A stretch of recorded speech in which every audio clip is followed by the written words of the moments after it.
మీరు ఎక్కువసేపు సెక్స్ చేయడానికి డిలే స్ప్రేస్ వాడుతున్నారా? అయితే మీరు పప్పులో కాలేస్తున్నట్టే. ఏం జరుగుతుంది? డిలే స్ప్రే వల్ల మన బాడీలో జరిగే దుష్ప్రభావాలు, అసలు దానివల్ల ఉపయోగం ఏంటి ఫస్ట్ తెలుసుకోవాలి.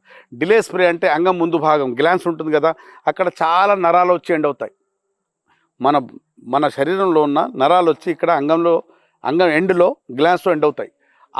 ఆ నరాల పని ఏంటంటే మన అంగం యోనిలో ఉన్నప్పుడు ఎలా కదులుతుంది అనేది ఇక్కడ కదలిక మన మెదడుకు తెలియపరిచే నరాలు అవి. మనకు సెక్స్లో ప్లెజర్ ఇచ్చే నరాలు ఇవి. అవి ఆరోగ్యంగా ఉండి సెన్సిటివ్గా ఉన్నప్పుడే మనకి ఇక్కడ కదలిక షార్ట్ ఇచ్చినప్పుడు మన బ్రెయిన్లో తెలుసుంటుంది జర్కులు. దీనికి స్ప్రే కొట్టేసి మనం నమ్నెస్ చేసామనుకో, మొద్దుబార్చామనుకోండి టెంపరీ, ఇక్కడ మనం పెట్టింది తెలియదు, మన సెక్స్ చేస్తున్నప్పుడు ప్రెజర్ తెలియదు, మనకు బ్రెయిన్కి మజా రాదు, ఓన్లీ ఏదో చేస్తున్నట్టు.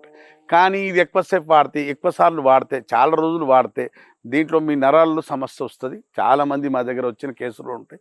కాబట్టి చాలామందికి నరాల్లో మొద్దు బారి అసలు సెన్సేషన్ లేకుండా పోయింది. మా దగ్గర చాలామంది కేసులు వచ్చినాయి, అట్లాంటి కేసులు కూడా ఉన్నాయి.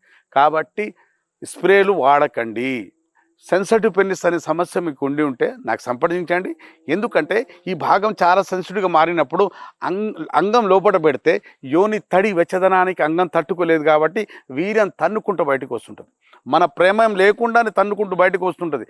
ఎందుకంటే ఈ తడి తట్టుకోదు. ఈ అంగం ముందు భాగం చాలా హైపర్ సెన్సిటివ్గా మారడం వల్ల ఈ తడిని తట్టుకోదు. కాబట్టి మనం ఏం చేస్తాం, ఆ తడిని అంటే ఆ సెన్సిటివిటీని తప్పించుకోవడానికి తాత్కాలికంగా స్ప్రేలు కొట్టుకొని మన అంగం ఆకారం, అంగం సైజు, అంగం సెన్సిటివిటీ, అంగంలో ఉన్న దమ్ము, ఆ సెన్సిటివిటీ అన్నీ పాడు చేసుకుంటాం. కాబట్టి ఇది ఆరోగ్యానికి మంచిది కాదు.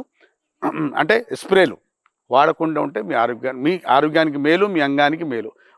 ఇప్పుడు వాడుతున్నారనుకుని మానేసుకోండి. ఒకవేళ మీకు సెన్సిటివ్ పెనిస్ అనే సమస్య ఉంటే నాకు సంప్రదించండి. సమస్యతో శాశ్వతంగా బయటపడవచ్చు.